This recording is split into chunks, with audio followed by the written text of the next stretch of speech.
നമ്മുടെ ജീവിതത്തിൽ പല കാര്യങ്ങളിൽ നിന്നും നമ്മെ മാറ്റി നിർത്തുന്നത് എനിക്ക് കഴിവില്ല, എനിക്ക് പ്രാപ്തിയില്ല എന്നുള്ള ചിന്തയാണ്. ഒരുപക്ഷെ നാം പലപ്പോഴും ശ്രമിച്ച് പരാജയപ്പെട്ടതുകൊണ്ടും നമ്മുടെ ജീവിതത്തിലെ അനുഭവം അതായതുകൊണ്ടുമാകാം കഴിവില്ല എന്ന് നാം പറയാറ്.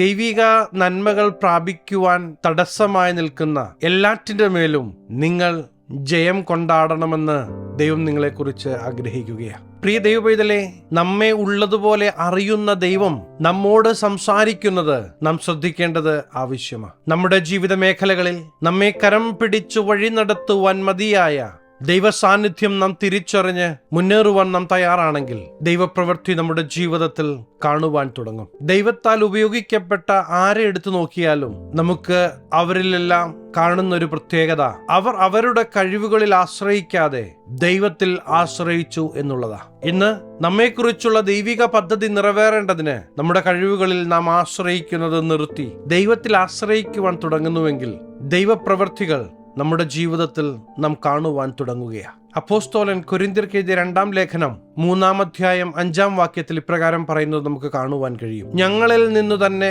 വരും പോലെ സ്വയമായി വല്ലതും കൽപ്പിപ്പാൻ പ്രാപ്തർ എന്നല്ല, ഞങ്ങളുടെ പ്രാപ്തി ദൈവത്തിന്റെ ദാനമത്രേ. അപ്പോസ്തലൻ അവിടെ പറഞ്ഞു വെക്കുന്നത് കഴിവില്ലാത്ത എന്നെ കഴിവുള്ളവനാക്കി പ്രാപ്തനാക്കി മാറ്റിയത് ദൈവമാണ്. നമ്മുടെ ജീവിത മേഖലകളിൽ നാമും ഇപ്രകാരം ദൈവത്തിൽ ആശ്രയിക്കേണ്ടത് ആവശ്യമാണ്. കഴിവില്ല, എന്നെ കൊണ്ട് പറ്റുകയില്ല എന്ന് പറഞ്ഞ് മുന്നോട്ട് ചുവടുകൾ വെക്കാതെ വിഷമിച്ചിരിക്കുന്ന പ്രിയ ദൈവപൈതലേ, നിങ്ങളോടാ ഇന്ന് ദൈവത്തിന്റെ വചനം സംസാരിക്കുന്നത്. നിങ്ങളെ കഴിവുള്ളവനാക്കുന്ന കഴിവുള്ളവളാക്കുന്ന ഒരു ദൈവമുണ്ട്. ഈ ദൈവത്തിൽ ഒന്ന് ആശ്രയിക്കുവാൻ തയ്യാറാകണം. ദൈവാത്മാവിനാൽ നിയന്ത്രിക്കപ്പെടുവാൻ നാം ഏൽപ്പിച്ചു കൊടുക്കുന്നെങ്കിൽ പ്രിയ ദൈവപൈതലേ, ഞാനൊരു കാര്യം ഉറപ്പ് പറയാം, ദൈവത്തിന്റെ പ്രവൃത്തി ഈ ദിവസങ്ങളിൽ നിങ്ങളുടെ ജീവിതത്തിൽ നിങ്ങൾ കാണുവാൻ പോകുകയാണ്. ഒരു വലിയ ജനത്തെ അടിമത്വത്തിൽ നിന്ന് വാഗ്ദത്ത ദേശത്തിലേക്ക് നയിക്കുവാൻ ദൈവം മോശയെ വിളിച്ചു വേർതിരിക്കുന്ന സമയം മോശ തന്റെ യഥാർത്ഥ അവസ്ഥ ദൈവത്തോട് പറയുന്നത് പുറപ്പാട് 4-ാം അധ്യായം 10-ാമത്തെ വാക്യത്തിൽ നമുക്ക് ഇപ്രകാരം കാണുവാൻ കഴിയും. മോശ യഹോവയോട്, കർത്താവേ, മുമ്പേ തന്നെയും നീ അടിയനോട് സംസാരിച്ച ശേഷവും ഞാൻ വാക്സാമർഥ്യമുള്ളവനല്ല, ഞാൻ വിക്കനും തടിച്ച നാവുള്ളവനും ആകുന്നു എന്ന് പറയുന്ന മോശയോട്, അതെയോ, എന്നാൽ ഞാൻ വേറൊരാളെ തിരഞ്ഞെടുക്കാം എന്ന് പറയുന്ന ദൈവത്തെ അല്ല അവിടെ കാണുന്നത്. ദൈവം പറയുന്ന വാക്കുകൾ വളരെ ശ്രദ്ധിക്കേണ്ടത് ആവശ്യമാണ്. തൊട്ട് അടുത്ത വാക്യത്തിൽ നമുക്കത് കാണുവാൻ കഴിയും. അതിന് യഹോവ അവനോട്, മനുഷ്യന് വായ് കൊടുത്തത് ആർ? അല്ല, ഊമനെയും ചെകിടനെയും കാഴ്ചയുള്ളവനെയും കുരുടനെയും ഉണ്ടാക്കിയത് ആർ? യഹോവയായ ഞാനല്ലയോ? ആകയാൽ നീ ചെല്ലുക, ഞാൻ നിന്റെ വായോട് കൂടെ ഇരുന്ന് നീ സംസാരിക്കേണ്ടത് നിനക്ക് ഉപദേശിച്ചു തരും എന്ന് അരുളി ചെയ്തു. നിങ്ങളുടെ മേലുള്ള ദൈവിക വാഗ്ദത്തങ്ങൾ നിറവേറുവാൻ തടസ്സമായി നിങ്ങൾക്ക് മാത്രമേ നിൽക്കുവാൻ കഴിയുകയുള്ളൂ. നിങ്ങളുടെ മനസ്സിൽ ശത്രുവായവൻ കൊണ്ടുവന്നിടുന്ന ചിന്തകൾ കൊണ്ട് ദൈവം പറഞ്ഞ ദൈവിക വാഗ്ദത്തങ്ങളിൽ ഉപരി ശത്രു കൊണ്ടുവന്നിടുന്ന ചിന്തകളെയും സാഹചര്യങ്ങളെയും നിങ്ങൾ കാണുന്നുവെങ്കിൽ ഒരിക്കലും ഒരു സ്റ്റെപ്പ് നിങ്ങൾക്ക് മുന്നോട്ട് വെക്കുവാൻ കഴിയുകയില്ല. വാഗ്ദത്തത്തിന്റെ നിവർത്തീകരണങ്ങൾ നടക്കേണ്ടതിന് ദൈവത്തോട് ചേർന്ന് ഈ ദിവസങ്ങളിൽ സ്റ്റെപ്പുകൾ മുന്നോട്ട് വെക്കേണ്ടത് ആവശ്യമാണ്.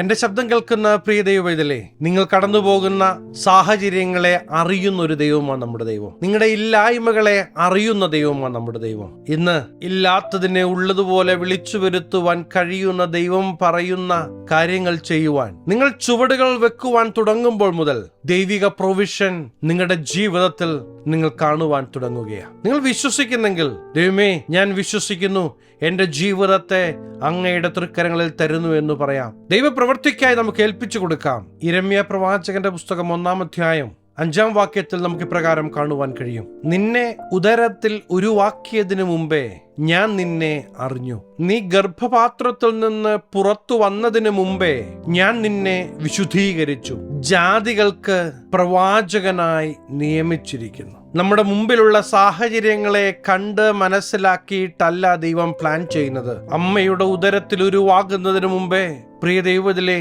ദൈവം നിങ്ങളെ കണ്ടിരിക്കുകയാ, ദൈവം നിങ്ങളെ തിരഞ്ഞെടുത്തിരിക്കുകയാ. തൊട്ടടുത്ത വാക്യത്തിൽ പ്രവാചകൻ പറയുകയാ, അയ്യോ യഹോവയായ കർത്താവേ, എനിക്ക് സംസാരിപ്പാൻ അറിഞ്ഞുകൂടാ, ഞാൻ ബാലനല്ലോ എന്ന് പറഞ്ഞു. അതിന് യഹോവ എന്നോട് അരുളി ചെയ്തത്, ഞാൻ ബാലനെന്ന് നീ ഇനി പറയരുത്.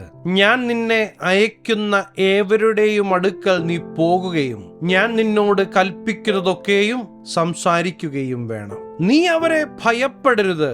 നിന്നെ വിടുവിക്കേണ്ടതിന് ഞാൻ നിന്നോട് കൂടെയുണ്ടെന്ന് യഹോവയുടെ അരുളപ്പാട്. പ്രിയ ദൈവപൈതലേ, ഇന്ന് ദൈവത്തിന്റെ വചനം നിങ്ങളോട് സംസാരിക്കുകയാ. എനിക്ക് കഴിവില്ല, എന്നെ കൊണ്ട് പറ്റുകയില്ല എന്ന് പറഞ്ഞ് ഇരിക്കുന്ന അവസ്ഥയ്ക്ക് ഒരു മാറ്റം ഇന്ന് ദൈവം ആഗ്രഹിക്കുകയാ. ദൈവം ചെയ്യട്ടെ എന്ന് പറഞ്ഞ് ഇരിക്കുവാൻ എളുപ്പമാ. എന്നാൽ ദൈവം പറഞ്ഞത് കേട്ട് ഒരു ചുവട് വെക്കുവാൻ നിങ്ങൾ തയ്യാറാണെങ്കിൽ അവിടെയാ ദൈവത്തിന്റെ പ്രവൃത്തി നിങ്ങൾ കാണുവാൻ പോകുന്നത്, നിങ്ങൾ അനുഭവിക്കുവാൻ പോകുന്നത്. ഇന്നൊന്ന് തിരിഞ്ഞു നോക്കണം. എത്ര നാളുകളായി ഈ ദൈവത്തിന്റെ സന്ദേശം കേൾക്കുവാൻ തുടങ്ങിയിട്ട്. ഇന്നും നാം കംഫർട്ട് സോണിൽ ഇങ്ങനെയൊക്കെ അങ്ങ് പോയാൽ മതി എന്ന് പറഞ്ഞ് ഇരിക്കുന്ന അവസ്ഥയാണ് നിങ്ങളുടെ ജീവിതത്തിലെങ്കിൽ വളരെ ദുഃഖത്തോടെ ഞാൻ നിങ്ങളോട് പറയട്ടെ, ദൈവത്തിന്റെ പദ്ധതി നിങ്ങളിലൂടെ വെളിപ്പെടുവാൻ നിങ്ങൾ തന്നെയാ തടസ്സം. മുമ്പും പുറകും നോക്കാതെ ദൈവത്തിന്റെ വാക്കുകൾ കേട്ട് ചാടി ഇറങ്ങിയ മുക്കുവരിലൂടെ ദൈവം ലോകരാജ്യങ്ങളിൽ ദൈവത്തിന്റെ സന്ദേശം എത്തിച്ചുവെങ്കിൽ ഇന്ന് ദൈവത്തിന്റെ കരത്തിൽ ഏൽപ്പിച്ചു കൊടുക്കുന്ന പ്രിയ ദൈവവൈതലേ, ദൈവശബ്ദം കേട്ട് ചുവടുകൾ മുന്നോട്ട് വെക്കുവാൻ തയ്യാറാകുന്ന പ്രിയ ദൈവവൈതലേ, നിങ്ങളിലൂടെ ജീവിക്കുന്ന യേശുവിന്റെ പ്രവൃത്തികൾ നിങ്ങളായിരിക്കുന്ന പട്ടണം കാണെ വെളിപ്പെടുത്തുവാൻ ദൈവത്തിന് പദ്ധതിയുണ്ട് കേട്ടോ. ഈ യേശുവിന്റെ സാന്നിധ്യമായി മാറേണ്ടതിന് ദൈവം നിങ്ങളെ കണ്ടിരിക്കുകയാണ്. യേശു തന്റെ ശിഷ്യന്മാരോട് പറയുന്ന വാക്കുകൾ നമ്മുടെ ഹൃദയത്തിൽ എപ്പോഴും ഇരിക്കേണ്ടത് ആവശ്യമാണ്. മത്തായി എഴുതിയ സുവിശേഷം 10-ാം അധ്യായം 19-20 വാക്യങ്ങളിൽ നമുക്കത് കാണുവാൻ കഴിയും. ഞാൻ നിങ്ങളെ ഏൽപ്പിക്കുമ്പോൾ എങ്ങനെയോ എന്തോ പറയേണ്ടു എന്ന് വിചാരപ്പെടേണ്ട. പറവാനുള്ളത് ആ നാഴിക തന്നെ നിങ്ങൾക്ക് ലഭിക്കും. പറയുന്നത് നിങ്ങളല്ല, നിങ്ങളിൽ പറയുന്ന നിങ്ങളുടെ പിതാവിന്റെ ആത്മാവത്രേ. ഇന്ന് എന്റെ ശബ്ദം കേൾക്കുന്ന പ്രിയ ദൈവപൈതലേ, ഇത് ദൈവത്തിന്റെ വാക്കുകളാ കേട്ടോ. ആയതുകൊണ്ട് തന്നെ നിങ്ങൾ ഭാരപ്പെടല്. ദൈവത്തിന്റെ ആത്മാവിന്റെ ശബ്ദം കേൾക്കത്തക്ക വിധത്തിൽ നമ്മുടെ ജീവിതത്തെ ഒന്ന് ട്യൂൺ ചെയ്യാൻ നാം തയ്യാറാണോ? നമുക്ക് സംസാരിപ്പാനുള്ളത് ദൈവം നമ്മുടെ നാവിൽ തരും. കഴിവില്ല എന്ന് പറഞ്ഞ് മൂലക്കിരുത്തുവാൻ കൂടെയുള്ളവർ ഒത്തിരി പേരുണ്ടാകും. ഇന്നെന്റെ ശബ്ദം കേൾക്കുന്ന പ്രിയ ദൈവപൈതലേ, ഒരു സാധ്യതയുമില്ലാത്ത ഒരവസ്ഥയിലാണ് നിങ്ങളെങ്കിലും നിങ്ങൾ ഭാരപ്പെടല്ല. നിങ്ങളുടെ കരങ്ങളിലുള്ളതിനെ ദൈവത്തിന്റെ കരത്തിൽ കൊടുക്ക്, അവൻ അതിനെ വർദ്ധിപ്പിക്കും. നിങ്ങളുടെ സമയം, നിങ്ങളുടെ ആരോഗ്യം, നിങ്ങൾക്ക് ദൈവം തന്നിട്ടുള്ള പൊട്ടൻഷ്യലുകൾ ദൈവരാജ്യത്തിന് വേണ്ടി ഉപയോഗിക്കുവാൻ തുടങ്ങ്. ദൈവത്തിന്റെ പ്രവൃത്തി നിങ്ങളുടെ ജീവിതത്തിൽ വെളിപ്പെടുന്നത് നിങ്ങൾക്ക് കാണുവാൻ കഴിയും. എനിക്ക് പ്രാപ്തിയില്ല എന്ന് ഇനി മേലിൽ പറയില്ല. കാരണം നിങ്ങളുടെ കഴിവ് കൊണ്ടോ നിങ്ങളുടെ മെച്ചം കൊണ്ടോ ഒന്നുമല്ല നിങ്ങളുടെ ജീവിതത്തിൽ നിങ്ങൾ വിജയിക്കാൻ പോകുന്നത്. നിങ്ങളെ ബലപ്പെടുത്തുന്ന, നിങ്ങളെ പ്രാപ്തിയുള്ളതാക്കുന്ന ദൈവത്തിന്റെ ആത്മാവിന്റെ പ്രവൃത്തി കൊണ്ട്.